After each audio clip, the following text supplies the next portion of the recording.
Ниту една компанија засега не се јавила на новиот тендер за набавка на нова компресорска станица на Клинички. Јавниот повик е објавен веќе 5 дена од страна на Министерството за здравство. Таравари ги повика сите фирми кои се заинтересирани да се пријават. Уверува дека еден од условите во тендерот ќе биде пократки рокови за поставување на новиот систем. Би посакал да се пријави некој, бидејќи еднаш ни се случи објавија општи служби, не се пријави никој. Се надевам дека ќе се пријави за да го решиме овој проблем, бидејќи гледате, идниот период ќе видите скоро секоја недела ќе имаме промоции низ клиниките.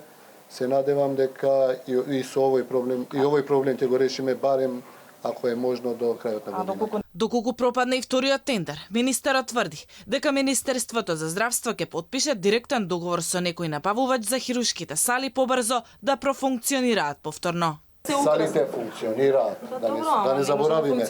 Ние најдовме бекап за да функционираат и ќе функционираат. Освен ако почне фирмата да ги инсталира, можеби ќе ни треба 10 дена да не работат воопшто салите, додека се исклучат старите компресори и се воведат новите. Во иста прилика, после 32 години, преновираме и ставаме нови компресори по сите стандарди како што треба. Се надевам. Во меѓувреме на хирушките клиники се оперира со надворешни компресори кои се привремено решение, а поради намалениот обем на работа, листите за чекање се зголемуваат. Хаваријата во хирушкиот блок настана во мај, кога операционите сали извесен период беа затворени поради непријатна миризба. Во јавноста излегува информации дека причина за смрдејата е опасниот формалдехид во доводот кој не е во употреба. Но дополнителните мерења не покажаа присуство на ова хемиско соединение над дозволеното во салите.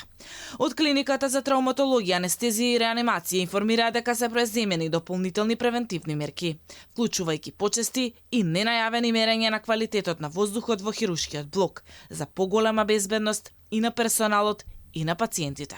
Дали има елементи на кривично дело, испитуваа и обвинителството, а предметот е во предистражна постапка.